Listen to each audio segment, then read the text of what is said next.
नमस्कार। इंजीनियरिंग सर्वे क्लासेस के 27वें लेक्चर में आपका स्वागत है। आज हम एरिया एंड वॉल्यूम का पार्ट 5 आपके सामने लाए हैं। आज हम इसमें वॉल्यूम निकालेंगे ऐसे रोड्स का जिसमें ग्रेड रहता है, यानी एक पॉइंट से वो शुरू होते हैं और उसके बाद वो धीरे धीरे या तो चढ़ते जाते हैं या उतरते जाते हैं। तो आइए एक ऐसी प्रॉब्लम हम लेते हैं। प्रॉब्लम नंबर 2 है हमारी, computation of volume on graded embankment. A road 600 metre long with a formation with 20 metre. अब ये 20 मीटर हमारा हो जाएगा बेस विड्थ यानी B and has a side slope of 2:1। तो हमारा n जो हो जाएगा वो 2 हो जाएगा। ये हमने लिख दिया B = 20 मीटर एंड n = 2। आगे बता रहा है कि द RL ऑफ फॉर्मेशन यानी reduced level of formation is 107.50 at 0 chainage. यहाँ बोल रहा है 0 चेनेज पे हमारा फॉर्मेशन लेवल 107.50 है और आगे बता रहा है the road is proposed to have a rising gradient 1 in 100, यानी हर 100 मीटर हॉरिजॉन्टल पे हमारा रोड का जो लेवल है वो 1 मीटर बढ़ जाएगा। वो सॉल्यूशन में हम देखेंगे वो कैसे बढ़ता है। Ground is level across the centre line, यानी हमारा वही सिंगल लेवल सेक्शन है, इसलिए हमारा जो फार्मूला है एरिया का सिंगल लेवल सेक्शन का लगेगा H = B + NH। Calculate the volume of the earthwork required from the following data by trapezoidal and prismatic rule। अब यहाँ पर हमको पहले trapezoidal रूल से और फिर prismatic रूल से इसका वॉल्यूम निकालना पड़ेगा। तो हम पहले चेक लगाते हैं prismatic रूल पे हमारे ये काम करेगा कि नहीं करेगा। हमारा टोटल नंबर ऑफ डेटा है 1 2 3 4 5 6 7। लकीली ये 7 है, 7 यानी ऑड फिगर रहता है, तो हमारा prismatic रूल यहाँ पर डायरेक्ट लग जाएगा। तो ये चेनेज दिया हुआ है 0 100 200 300 400 500 600। इसका मतलब है 0 लाइन से शुरू करके हर 100 मीटर पे हमने क्रॉस सेक्शन ले रखा है। तो पहला क्रॉस सेक्शन है हमारा 104.50, दूसरा है हमारा 106, ये 100 मीटर की दूरी पर, और स्टार्टिंग पॉइंट से 200 मीटर की दूरी पर है 106.90, स्टार्टिंग पॉइंट से 300 मीटर की दूरी पर है 106.50, स्टार्टिंग पॉइंट से 400 मीटर की दूरी पर 107.30, आगे 108.20 और 107.70। अब 0 चेनेज पे फॉर्मेशन लेवल गिवन है 107.50, तो यह 0 चेनेज है 107.50। ये हमने लिख दिया RL ऑफ फॉर्मेशन एट 107.50। आगे बोलता है कि the road is propose to have a rising gradient 1 in 100, यानी हम 100 मीटर अगर हॉरिजॉन्टल चलेंगे तो हमारा RL ऑफ फॉर्मेशन जो है 1 मीटर बढ़ जाएगा। जैसे यहाँ पर हम 0 से लेकर 100 चले तो हमारा हॉरिजॉन्टल हम 100 मीटर चले तो हमारा ये फॉर्मेशन बढ़ जाएगा 107.50 + 1 108.50। अब इसी तरह चेनेज हम देख रहे हैं कि 100 मीटर से बढ़ता जा रहा है और RL हमारा 1 मीटर से बढ़ता जाएगा। यहाँ पर 108.50 था, यहाँ 109.50, 10.50, 11.50, 12.50 एंड 13.50। अब हमारा पिछले वाले न्यूमेरिकल में आपने देखा था RL, यहाँ पर ये वाला कॉलम में हमने RL ऑफ फॉर्मेशन कांस्टेंट रखा था, ये राइजिंग ग्रेडियंट है, तो हर 100 मीटर पे हमने 1 मीटर बढ़ा के रखा हुआ है। अब हम जैसे हमने प्रॉब्लम नंबर 1 में डेप्थ ऑफ फिलिंग यानी H निकाला था, यहाँ भी RL ऑफ फॉर्मेशन और RL ऑफ ग्राउंड का जो डिफरेंस है वो H वाले कॉलम में लिखेंगे। यहाँ पर हम देख रहे हैं कि RL ऑफ फॉर्मेशन से RL ऑफ ग्राउंड नीचे ही है, तो सारा का सारा जो एक ही कॉलम बनेगा डेप्थ ऑफ फिलिंग का। तो 107.50 और 104.50 का डिफरेंस 3, 108.50 और 106 का डिफरेंस 2.5, 109.50 एंड 106.90 का डिफरेंस 2.6 एंड सो ऑन। इस प्रकार से हमने दोनों के डिफरेंस से ये पूरा कॉलम का डेटा निकाल लिया।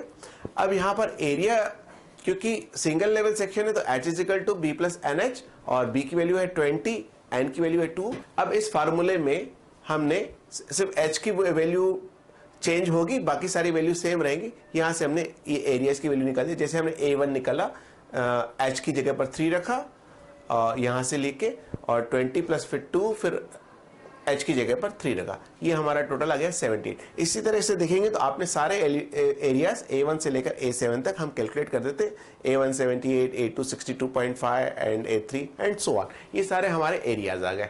अब हम इनके वॉल्यूम्स जैसे हमने पिछले वाली प्रॉब्लम में प्रॉब्लम नंबर 1 में निकाले थे ट्रेपेजॉइडल रूल से और सिम्पसन्स रूल से अभी हम इसके वॉल्यूम्स निकालेंगे। सबसे पहले हम ट्रेपेजॉइडल रूल से निकालेंगे। ट्रेपेजॉइडल रूल का फॉर्मूला है V is equal to D A1 plus A7/2 plus A2 plus A3 plus A4 plus A5 plus A6। Now A1 हमारा पहला एरिया है और A7 हमारा लास्ट एरिया है और बीच के एरिया हमने यहाँ डाल दिए।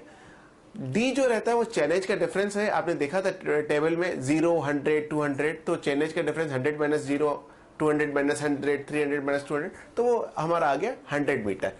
डी की जगह पर 100 लगाया और बाकी वैल्यूज पुट कर दी, A1 की, A7 की, A2, A3, A4, A5, A6 इस टेबल में से, और हमारा वॉल्यूम आ गया 61292 क्यूबिक मीटर। इसके बाद हम लगाएंगे प्रिज्माइडल रूल। प्रिज्माइडल रूल है हमारा V is equal to D/3 x plus 2O plus 4E। ये हम पहले ही चेक कर चुके हैं कि हमारा टोटल एरिया 7 है जो ऑड है, तो हमें इसको सीधे सीधे वैल्यूज पुट करना है।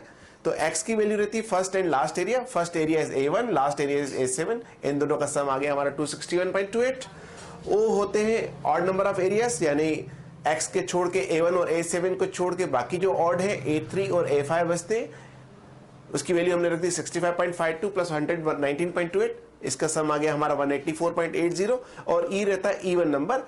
इवन नंबर में बच्चे हमारे A2, A4, A6। ये हमने वैल्यूज पुट कर दी A2 की, A4 की और A6 की टेबल में से, और इसका सम आ गया हमारा 297.48। बस हमको इन वैल्यूज को इस फार्मूला में फीड किया। x की जगह पर 261.28, O की जगह पर 184.80 और E की जगह पर 297.48, और टोटल कैलकुलेशन करने के बाद हमारा वॉल्यूम आ गया 60,693 क्यूबिक मीटर। बहुत ज्यादा डिफरेंस नहीं है, लेकिन ऐसा माना जाता है कि प्रिज्माइडल रूल ज्यादा करेक्ट है। अब ये तो हमारी जो प्रॉब्लम्स थी प्लेन रोड के लिए थी, पहली वाली सिंगल सेक्शन के लिए, और दूसरी वाली ग्रेडेड रोड के लिए थी, वो भी अपना लेवल सेक्शन के लिए थी। अब हम देखते हैं 2 लेवल सेक्शन को जब हमको वॉल्यूम निकालना हो तब हम कैसे निकालते हैं। चलिए, ये प्रॉब्लम नंबर 3 है हमारा। Calculate the volume of earthwork for a road cutting 120 metre long. जो हमारा रोड है जिस क्रॉस सेक्शन के लिए हमको लेना है वो 120 मीटर लॉन्ग है, और from the following data formation width is equal to 12 metre. अब यहाँ पर हमारा बी का वैल्यू हो जाएगा 12 मीटर, और साइड स्लोप से 2.5 to 1, एन की वैल्यू हो जाएगी 2.5। मीन डेप्थ ऑफ कटिंग दे रखी है, सेंटर पोजीशन पे मीन डेप्थ आ जाएगी h हमारा 1.5 मीटर आ जाएगा, एंड ट्रांसफर स्लोप दे रखा है 10 to 1, m की वैल्यू हमारी हो जाएगी 10।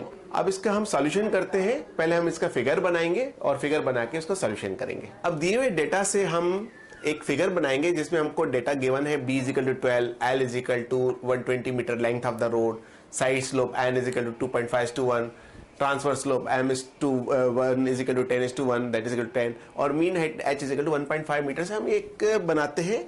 यहाँ पर भी स्लोप 2.5 to 1, यहाँ पर भी 2.5 to 1, ये transfer slope 10 to 1, mean height हमने सेंटर में ले ली h is equal to 1.5, base width of the embankment is 12 metre. Single level section में हमारा W1 और W2 बराबर रहता है, लेकिन 2 सेक्शन में W1 और W2 अलग अलग रहता है। हमें यहाँ W1 और W2 निकालना पड़ेगा।